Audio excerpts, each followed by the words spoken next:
Well, it's a lot of magic damage. Works well with the Renekton in terms of jungle pick if you can set up for the top side, but you don't know what it's going to be just yet.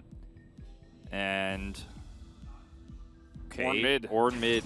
Swain. No, Swain. Okay, well, this draft I think is a lot...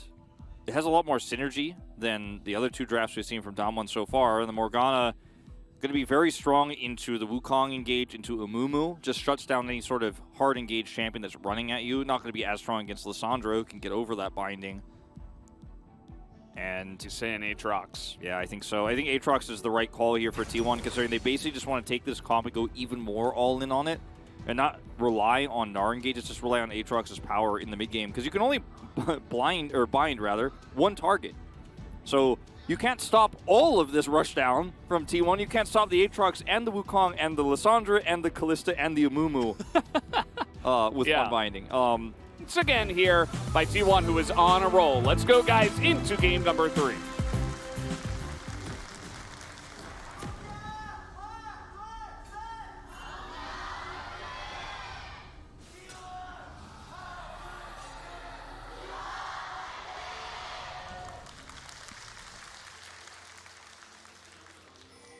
Off we go into this one.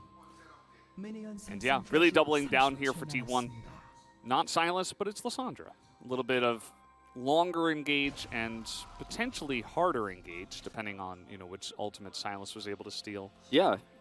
The Aatrox also very all-in, has to be in range to actually do damage. A bit different from the Gnar, who has a bit of back and forth. Last game to the next game, all too often, but when the drafts are this similar, kind of have to. Yeah, absolutely. So the Morgana jungle coming out here once again. Not sure how much this is really being played in other regions, but we've seen it 3 times now in the jungle in the LCK. As might have to hold the point about the Morgana jungle because Owner is getting in the face of the Morgana jungle. Really looking for a play here onto Canyon more than anything else. Expecting the red buff take to come next, but he moves away at the wrong time. Well, I say wrong. Wrong maybe for going onto Canyon, but maybe exactly right for going into the bottom lane, as now the engage comes in onto Kellen here. The Ignite already put on, and you can see with the red buff, Kellen is just fresh meat, and down he will go. That is first blood to Owner already. And this is the kind of setup for a smart jungle pathing. Like, this is the kind of setup you see from players like Peanut, like Owner, where you leave yourself a back door. You are both threatening the Morgana, but you have a way to say, if Morgana doesn't show here, it doesn't come over to red buff, and I'm not going to be able to look for an advantage there, I can then also back off and take an advantage against the enemies, and the enemy 2v2 who is pushed up. So it's a very slow early game outside of that bottom pick. And, you know, the ways that this game goes Damwon Kia's favor, I think, are really just defensive turns. So getting cryo early is huge. This is not the trade you want. Yeah, right as Zeus is hitting level 6 as well, so got to be careful about that one, Nuggery. He finally hits level 6 himself.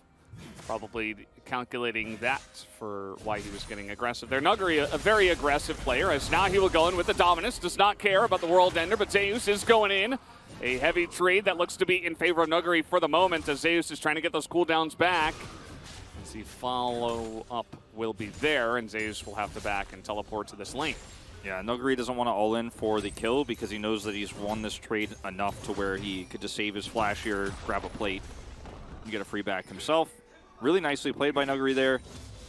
Looked like maybe he was going to overextend, but he played it so well. Super patient there. And here's that Morgana rotation top. A little bit late this time, but they will have the better setup for the Herald as a result. Is Guma pinned down? Keria going to try to sneak away, maybe come over and make an impact there. But the timing, not so great here for T1. No level 6 for Owner either. Well, he's about to get it. Should be getting it off of these Raptors. There it is.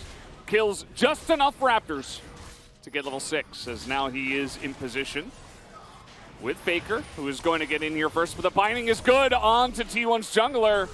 As now the follow-up fight, they're going to try to burst down Faker, but he immediately goes in that ult, and then Owner's going to be followed up on, and that's a double kill already for Nuggery. in this top river. They get the Rift Herald as well. Very clean from DK. Very clean. This is the kind of play we need to be seeing in this best of 5. Damwon Kia, decisive call, hovering around topside there. They have enough prio. They want to engage onto Faker here because they're like, okay, he's actually the one who's vulnerable. Owner wants to go in with a Cyclone. It's so difficult to fight into the composition of Damwon Kia. As we've talked about, they've kind of drafted the anti-T1 comp here in terms of hard engage for T1 trying to go into all of this CC and AoE.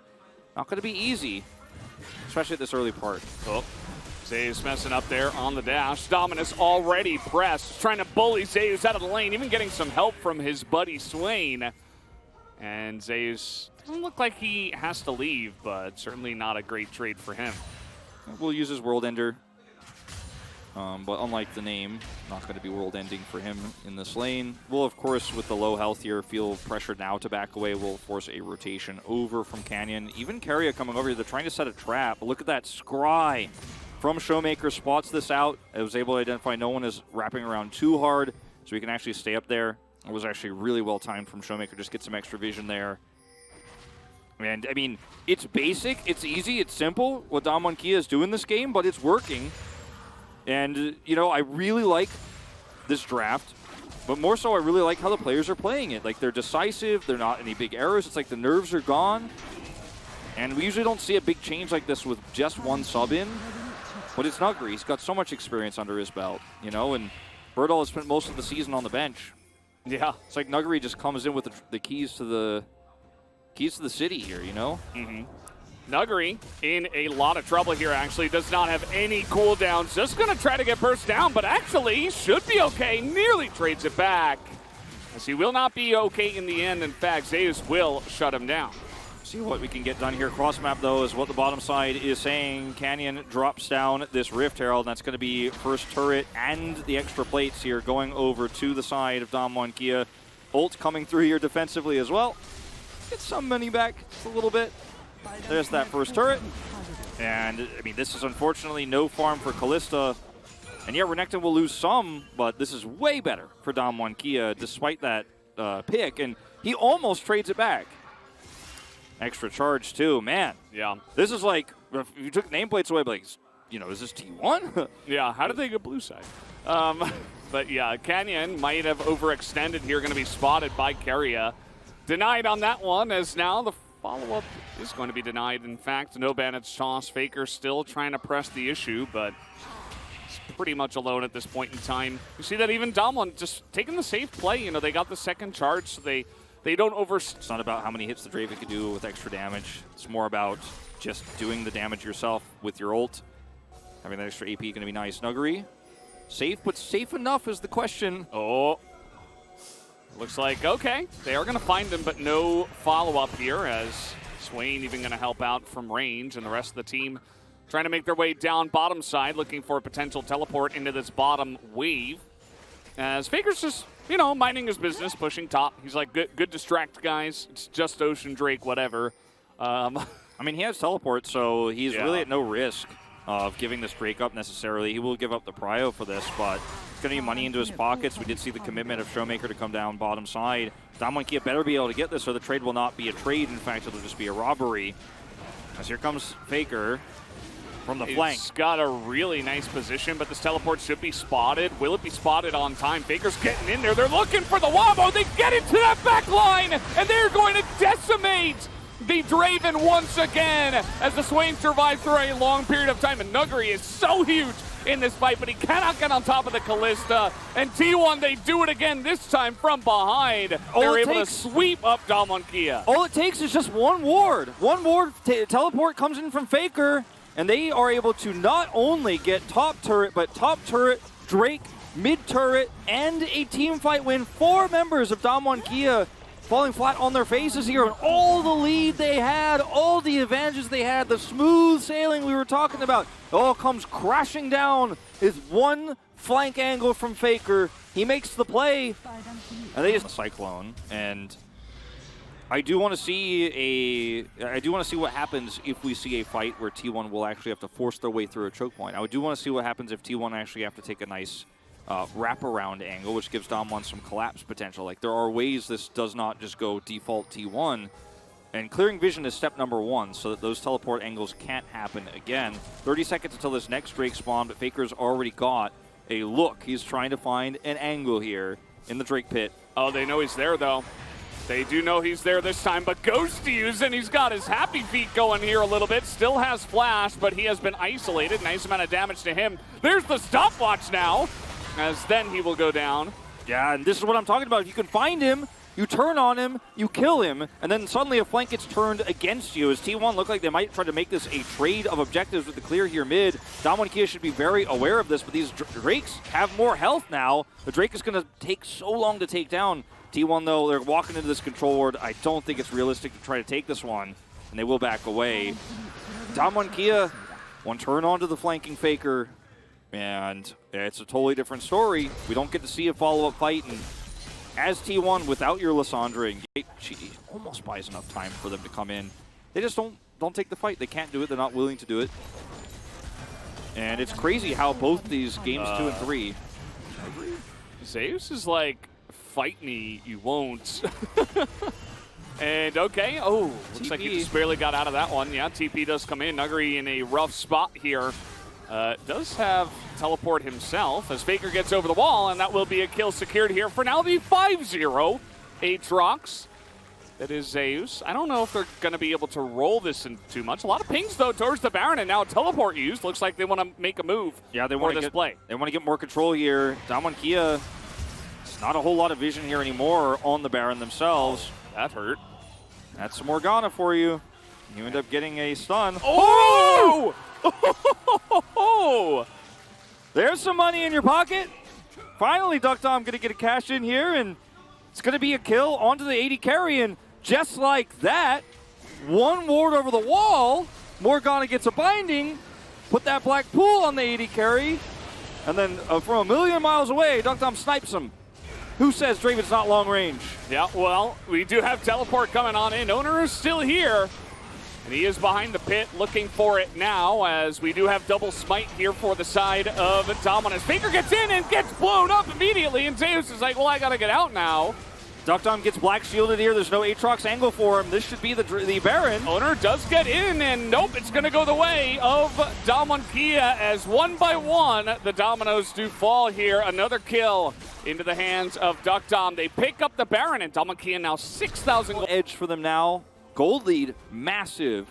But let's see if they can get some deep vision here, take some permanent structures off of the map. Yeah, should be able to get this top inner. Doesn't look like T1 are putting up much of a defense on this. So this will be pretty free.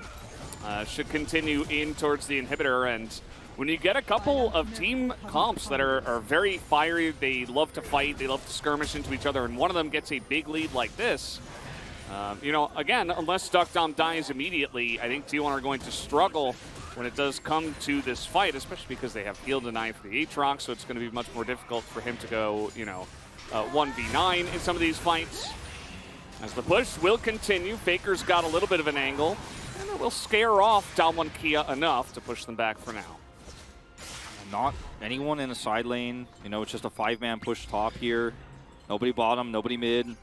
So T1 group up similarly and burn the clock. They run the clock out super hard on that Baron buff, and there's no pressure elsewhere on the map. In fact, just a naturally pushing bottom lane here is free farm for Zeus. So they win the fight around Baron, but don't take enough of the champions off of the map for them to actually be able to successfully push hard for an inhibitor.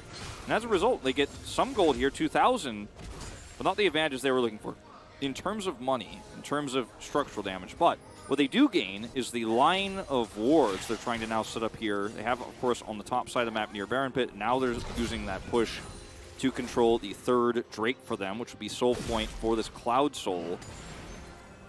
You know, again, pretty impactful, honestly, for both of these compositions with how low range and how all in they both are on engage. Yeah.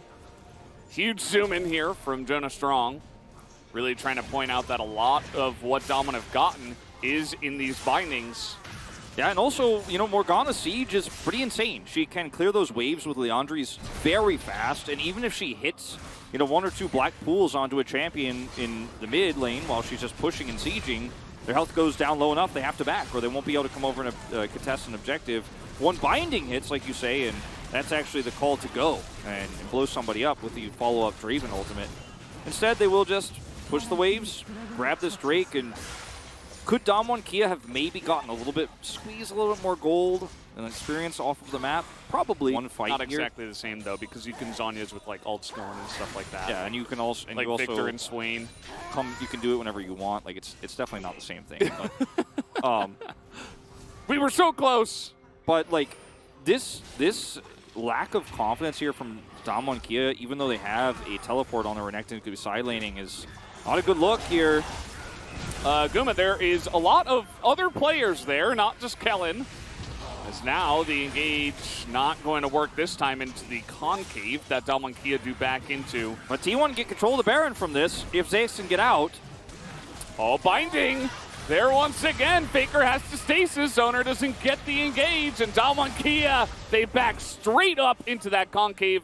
They could just push. They could just push here and say, you know what? We're going to actually siege up your base and then kite back to Baron. And Cyclone is down, as you say. Maybe it's just Cloud Soul for them. Knowing Damwon. Yeah, knowing Damwon. They do not want to take any risks. I mean, you're on match point. You mess up once, you lose the series. And even though this is not necessarily optimal, they're trying to contest. Yeah, and this is a little bit rough. Okay, we have the flash on in now, trying to get on top of Nuggery, who is all alone. And look at the zoning right now from Faker. Gets into that ultimate. Nuggery gets extremely low and just isolated and killed as in goes Keria. Not sure about that one, as he's just going to die. Not to play this fight. Everything was good up until that moment for T1, but now they're just being vacuumed up down the mid lane as Faker is on vision, just trying to clear that wave. And he will dodge everything, but the push is on a bit, as now, no, they're just going to back to the Cloud Drake. Yep, going to go back to the Cloud Drake. It was very scary for a moment there for both teams as Renekton is insta-popped. We'll have his GA now for the next fight, but just isolated and zoned there. T1 so much more decisive than Damwon Kia, but then in Keria's case, perhaps a little bit too decisive. Over right now, we have Duck Dom is backing, as now he's going to come over, as they do spot this out, and in fact, they should be able to stop it once Faker, oh man. He doesn't want to flash? Yeah. Okay, he got his claw. He was just waiting for that one. That was scary. So, nice little try from T1, but they don't really have the Baron damage without their Callista. In a comp like what Damwon is running, binding is essentially just the golden gun. Like, if you hit somebody with that alone, they die. Okay, trying to get on in here. There's only two of them now. They're going to force a flash. So now the binding comes in. There's that golden gun. Owner is whirling death away from actual death as Owner, okay, he will be able to walk it out, even though he was on vision. Duck Dom not able to land that one. Okay, here we go. Oh, they deny the back again of the T1 jungler. They have these blue trinkets, and they're just spotting out the whole jungle here. T1, everything they're trying to do is seeing. Kellen can literally hold the door here and try to stop anybody from coming over. Faker, he's got Smite. Hopeful. Okay, he got around the door, but yeah, pretty clean take here from the side of Damwon Kia. As they will just take it to, they didn't even have to kill anyone to take that one down, and very current Damwon standard. So we talked about the range, the hard engage, right? And Kenyon is so fast. The Cloud Soul actually helping out a lot alongside of the Cloud Rift. He just could not be ran away from. Yeah. Area just dies. You get bound, you are dead in this game. That's how it works. And in longer fights and in neutral, the poke of the pool, the binding threat means T1 can't get anywhere near Damwon Kia. When they have Baron buff, they've got great siege, and they're just going to use it. No Amumu engage angle here for T1. They're just going to use it to push down an inhibitor. There's nothing that T1 can really do about this. They can't flank. They don't want to be anywhere near Damwon Kia, but Damwon Kia are closing the distance. Now they're in the base. Yeah, really trying to set up for this follow-up push into mid as the binding will sail wide. It looks like T1 might make a last stand here, but another claw blocked by the door, and T1 not ready to make the play. They're waiting for their Amumu. And Damwon Kia, very respectable once again. They have Baron buff, but they are not going to get caught out. T1 just have to bide their time here somehow for 80 seconds. There's so much siege here, so much poke with these pools. Okay, Carrier's got to go in now. Faker gets into the back line, but doesn't end up doing too much as they are not able to blow up the back line this time around. Guma is hopping it out, a huge cyclone. But that is not nearly enough. Feels like the wallet's a bit heavy here for the side of Damwon Kia, and they will be able to take at least one game in this series and bring us to 2-1 as Damwon Kia will push to end. Now, Damwon Kia have done it, just a better setup here for fights. They got ahead. Their comp is the anti-T1 composition. Bindings were great from Canyon all game long. Out-farms Owner. After being gapped by him in the first 2 games, he comes up big. Faker unable to use his Zonias in that last engage, in that last fight. Don't know if it really would